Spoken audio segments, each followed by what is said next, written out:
Hello and welcome to Your South Florida. I'm your guest host, Arlene Bornstein. March is Women's History Month, and today we're introducing you to 3 local women that have paved their way in traditionally male-dominated industries. In 2022, Samantha Whitehorn became the first Black woman district fire chief for the Broward Sheriff's Office. We met up with Chief Whitehorn at her district fire station in Deerfield Beach to hear what it took for her to rise through the ranks and her advice to women looking to follow in her footsteps.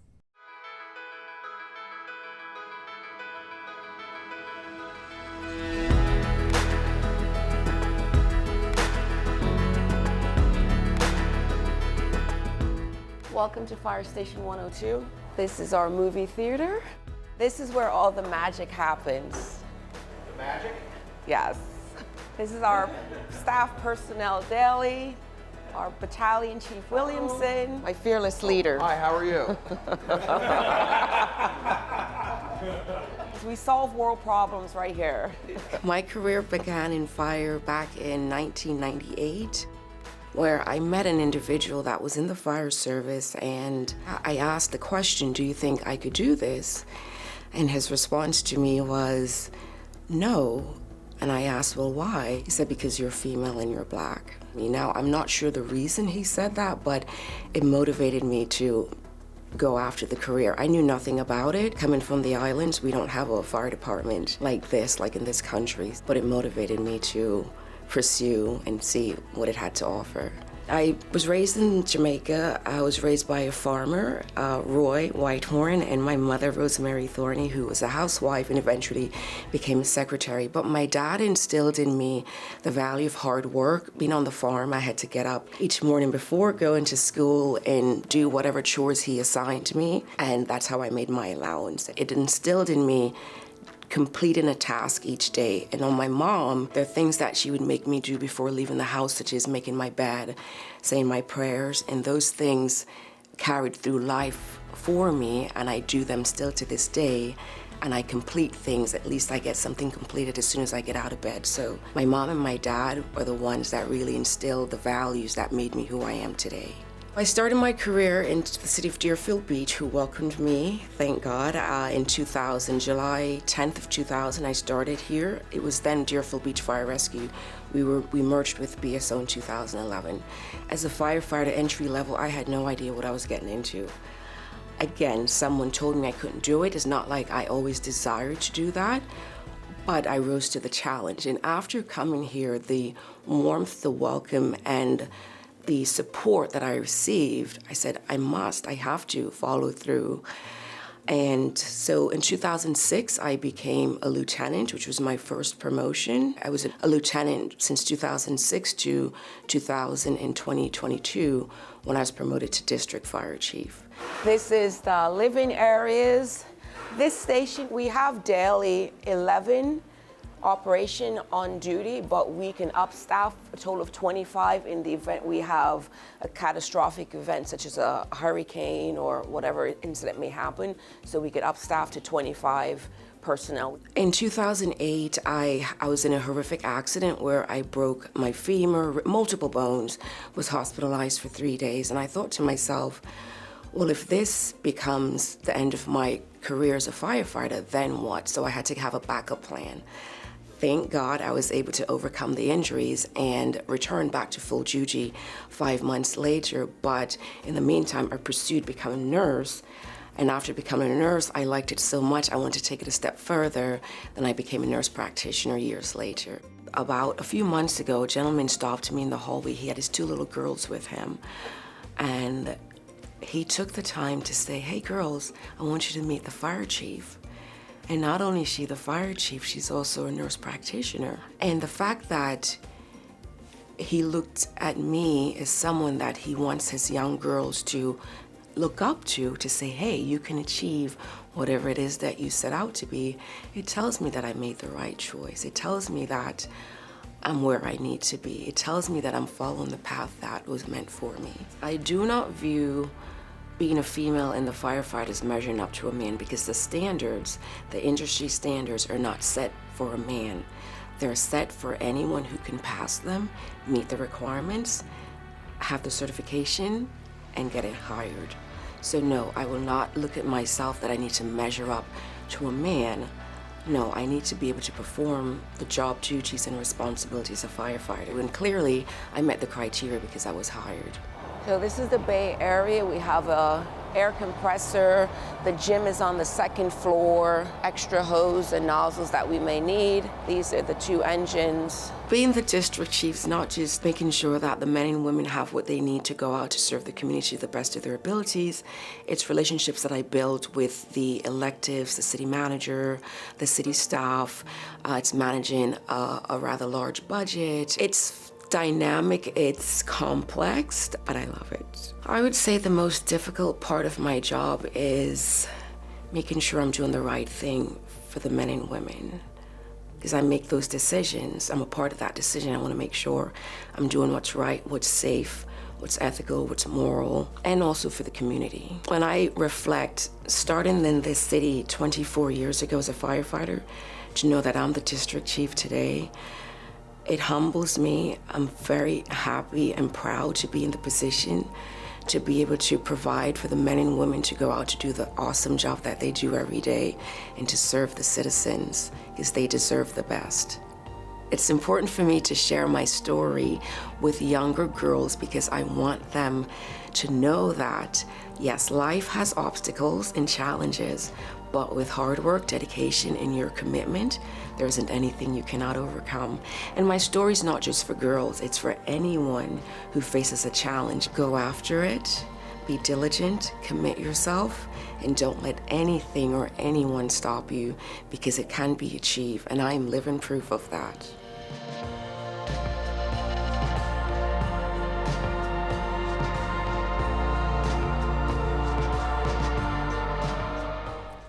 After a decade-long career in education, our next guest discovered the world of transportation and hasn't looked back, becoming a freight broker and founding her own company, True Logistics.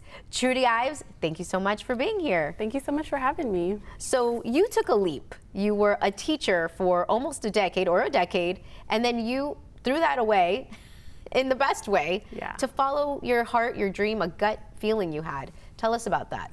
Yeah, it was honestly definitely a surprise for me because I always thought that education was set in stone.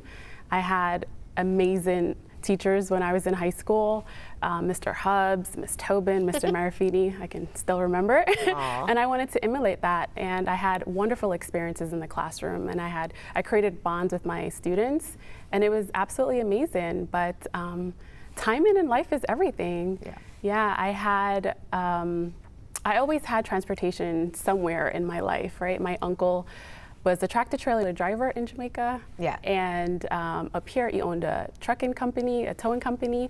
And I even met a lady who had her own international shipping business, which I was completely intrigued by, but I didn't think twice about it. It wasn't until my husband decided to start his own trucking business that I was like, oh, this is new. Yeah. And it was relatable. Absolutely, definitely. And during spring break, he would say, hey, let's go on the road. So I would go on the road with him, and I learned how to load a vehicle onto a trailer, how to strap it down.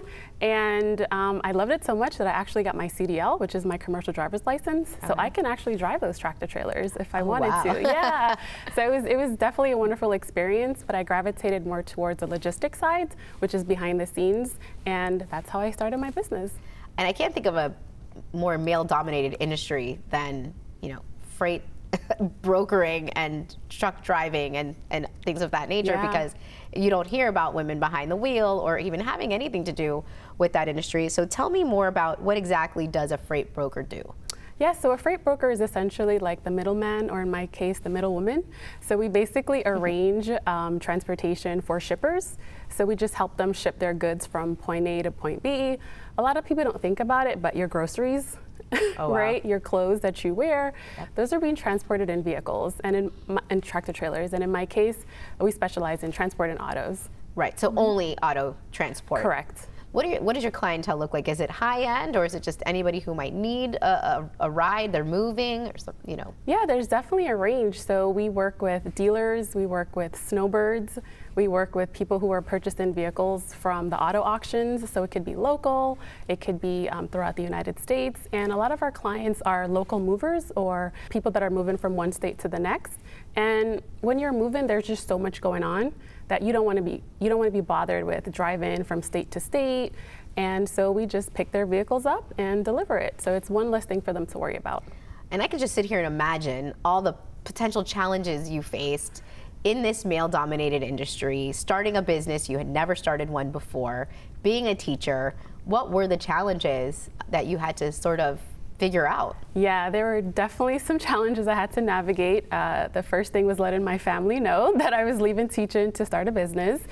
They were surprised, to say the least, so that was definitely a challenge. But also, you know, tapping into an industry that I'm new, right? I went to school to be an educator, and now I'm doing something completely different. So I had to research. I try to reach out to people who are also brokers so I can learn. I even worked at a brokerage so I can just have a little bit of experience. And of course, we're in many hats, right? When you're an entrepreneur, you're balancing so many things, and so you're able to hire, you know, employees that can take on some of those roles. So definitely challenges along the way. What was that spark inside of you that, you know, you have this career, I'm going to leave it behind? You probably already knew your family was going to take issue with it because they're looking out for you. Of course. What was that inspiration, that energy that kept you going? It was completely new for me, right? I've always done things calculated. I knew what I wanted. I knew I wanted to go to college. I knew I wanted to be an educator. So this was a huge risk, but I just had that feeling inside, that intuition that was like, do this, try it, you know, go out on a leap. And I followed it because I've noticed in life that when I follow that little voice in my head, I usually can't go wrong. So, and if you don't follow it, then maybe not so good. Absolutely, absolutely. Right. Definitely some issues along the way. Right. Yeah. And what was, you know, one of the things that I think someone going into something new, what happens is you learn a lot about yourself. So tell me about that. What did you learn potentially about yourself that you didn't know before? Good, bad, great? Yeah, so I definitely struggled with imposter syndrome for a while because, you know, I've had situations where I'm dealing with a carrier or a shipper and they're like, well, I want to speak to the boss. And I'm like, but I am the boss, you know, and they assume that it's a male, or in situations where you know, you have to have your numbers in order because at the end of the day, this is a cyclical business, right? Correct. So definitely a lot of learning experiences for me.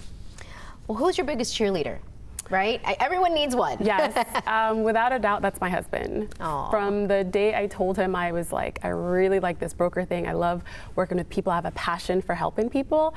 I was like, I want to start this business. And he just said, go for it. Like there was just no doubt in his mind that I couldn't accomplish whatever it was that I set my mind to. So my husband Richard is the best. That must mean a lot to you and says a lot about him too. Absolutely. I'm definitely very grateful and very blessed to have him by my side. He is literally my partner, my rock, if I you love will. that. Yeah. I love that. And you were giving me some insider information that we won't detail. Yeah. However, you bring a little something to the industry that other people don't. Yes, there is unfortunately a culture, a little bit of negativity with the culture of brokers. There's a lot of a little bit of predatory practices, and I definitely didn't want that in my business. My business is true logistics for a reason, right? It's trust, reliability, and understanding, and I'm passionate about helping people. And to be honest, a lot of my customers are referrals, right? It's, you ship my neighbor's car for me, my daughter's going back to college and she needs her vehicle shipped, can you help? And once my customers say, can you help, and they know that we can do that for them, it just builds from there, so. I love it. And another reason why we loved you for our segment today, based on Women's History Month, is that you're an advocate and on the board as advocacy chair for the National Association of Women's Business Owners. So bravo to you for putting in that time. Tell us about that and how they've also helped you in your business. And what's your role and your mission? Of course. So NABO, like you said, is the National Association of Women Business Owners. They've been around since 1975, and their mission is to basically empower women business owners, whether that's economically, socially, or politically. And they are 60 chapters strong. I'm a part of the South Florida chapter. We encompass Miami-Dade, West Palm Beach, Broward County, and that's an extended support system, right? Because you have other business owners that understand the challenges that you go through, and we're there to help each other and build each other up. And I am the advocacy chair, and as such, I listen to the concerns that our local members have, and I take that back to the national level, and they try to make changes with legislation and, you know, help out women business owners. How does NABO support local businesses here, the chapter that you're a part of? You mentioned that they do take it back to their corporate office. So tell us a little bit more about that, and workshops, events, things of that nature. Yeah, actually, our main events is our monthly dinner meetings, which is always an educational topic that's relatable to women business owners. That happens the second Thursday of every month. We also have virtual meetings for those that can't make it out, and there's networking events as well, as far as little coffee meetups. So whatever we need, whatever our members need, we're there to support, because we have women business owners that have been in business for a year, 2 years, to 20 plus years. So that experience is there, and they're able to offer insight for all of the members. What's your advice to women that want to succeed in their business, that have these high hopes, and sometimes it doesn't always work out? But what would be your advice? I would, can I say two things? You can say everything. I would definitely say align yourself with like-minded individuals, because that's really important. And of course, define success on your own terms, right? Because it could be making 6 figures, making 7 figures. It could be just having a work-life balance, right? So define what success looks like to you. And then if you have a little voice in your head saying go for it, then go for it. You can't go wrong. Trudy Ives, so much insight and inspiration too, and you're also helping other women out there. So thank you so much for being here and sharing your story. Thank you so much for having me. From real estate to costume rentals, Marilyn Wick has spent her life blazing a trail in the business world. Now celebrating 10 years as owner of the Wick Theater and Costume Museum in Boca Raton, we spoke with Marilyn about how her fearlessness in business has led to a lifetime of success. I was a divorced mother at age 22, and I had 2 little mouths to feed. I had to go to work, and I hadn't worked up until that time. So here I was in Western Pennsylvania on a dirt road, wondering, what will I do? There was a little ad in the paper for a secretary. I walked into this office, and the guy said, "Do you type?"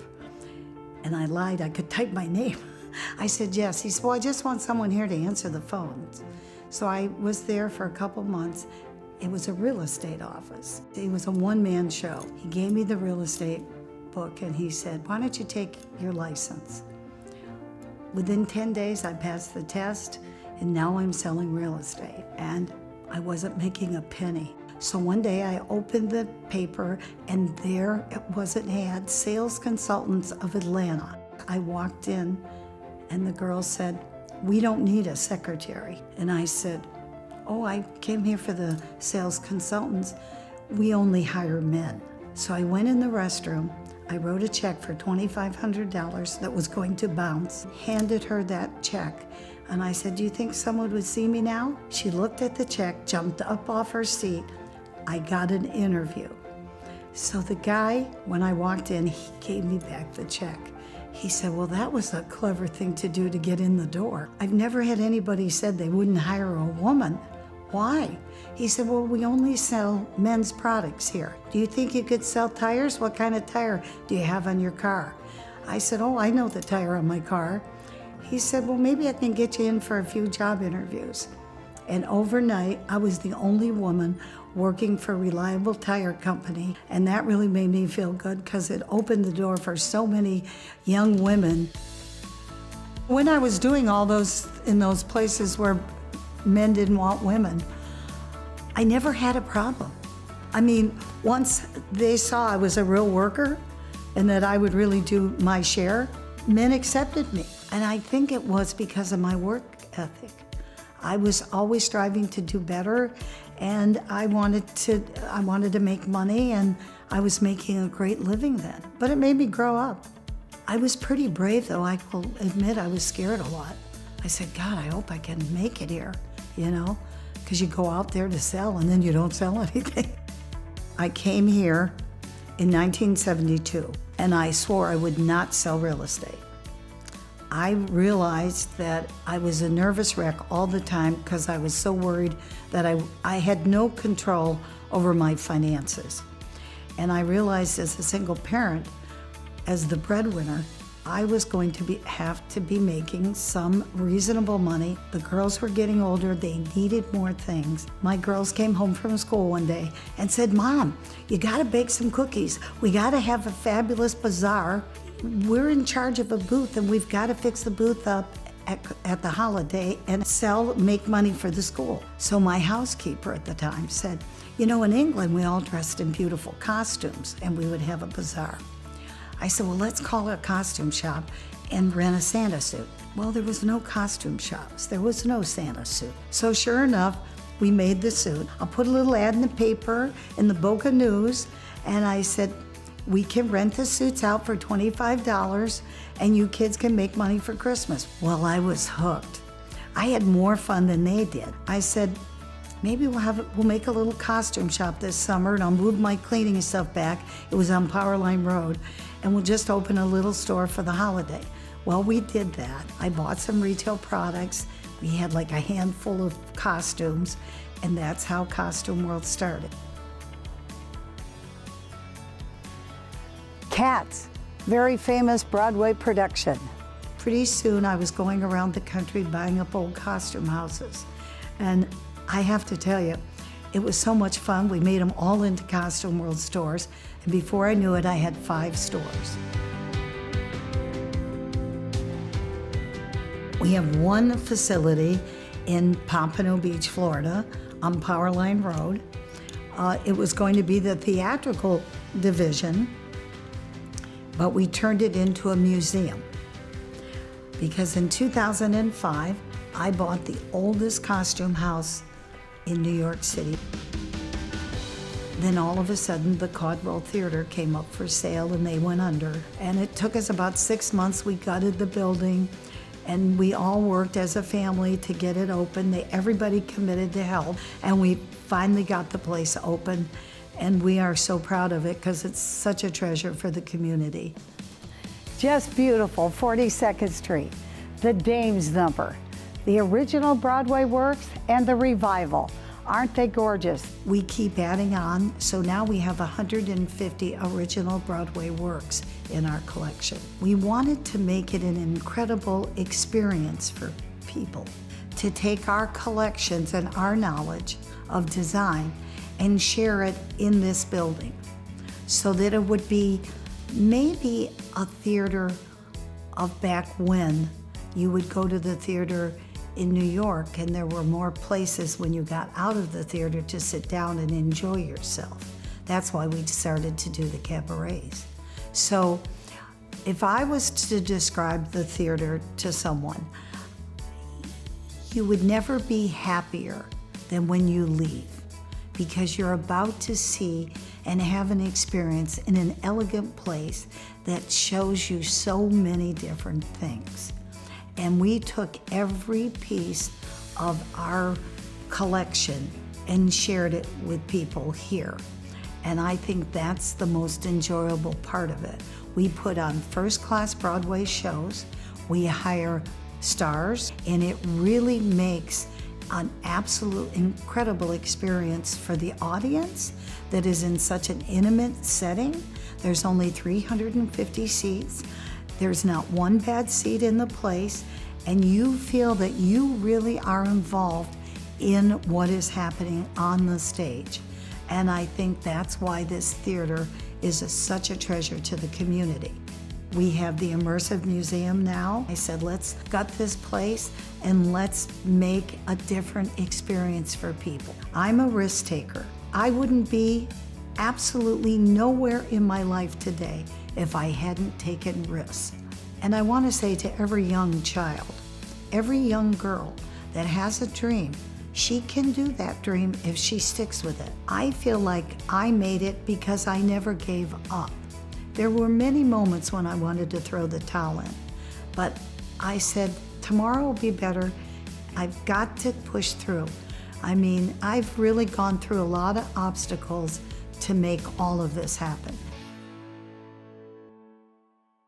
For more on the women featured on today's show and ways to celebrate Women's History Month, follow us on Facebook at Your South FL. I'm Arlene Bornstein. Thanks for watching.